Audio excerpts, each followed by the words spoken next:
एक बार एक बिल्ली थी। वो बहुत ही चालाक और चौकस थी और उसकी इसी चालाकी और चौकसी को देखकर चूहे भी सावधान हो गए थे और अब चूहे बिल्ली के हाथ नहीं आ रहे थे। एक समय ऐसा आया कि बिल्ली भूख के मारे तड़पने लगी।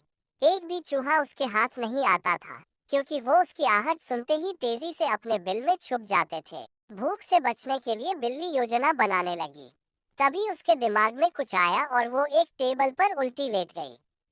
उसने सभी चूहों को ये सोचने पर मजबूर कर दिया कि वो मर चुकी है। सारे चूहे बिल्ली को ऐसे लेटा हुआ अपने बिल से ही देख रहे थे।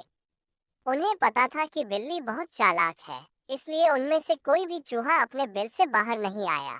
लेकिन बिल्ली भी हार मानने वालों में से नहीं थी। वो बहुत देर तक उसी टेबल पर उल्टी लेटी रही।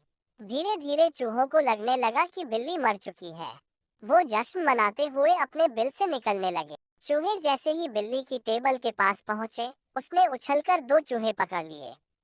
इस तरह बिल्ली ने इस बार तो अपने पेट को भर लिया, लेकिन चूहे अब और भी ज्यादा सतर्क हो गए। दो चूहे खाने के बाद बिल्ली दोबारा भूख से तड़पने लगी, क्योंकि चूहे अब बिल्कुल भी लापरवाही नहीं बरतना चाहते थे।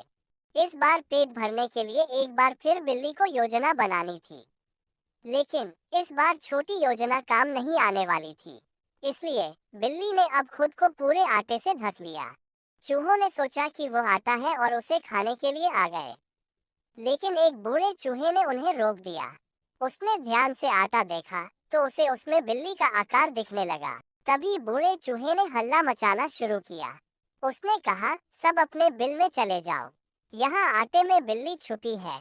बूढ़े चूहे की बात सुनकर सारे चूहे अपने बिल में चले गए। जब बहुत देर तक एक भी चूहा बिल्ली के पास नहीं पहुंचा, तब बिल्ली थकने की वजह से उठ गई। इस तरह बूढ़े चूहे ने अपने अनुभव से सारे चूहों की जान बचा ली। कहानी से सीख। बिल्ली और चूहे की कहानी से यह सीख मिलती है कि बुद्धि का इस्तेमाल करके धोखे से बचा जा सकता है। तो दोस्तों, आपको ये कहानी कैसी लगी? कमेंट करके जरूर बताएं और नई कहानियों के लिए हमारे चैनल इंस्पिरेशनल हिंदी स्टोरी को जरूर सब्सक्राइब करें।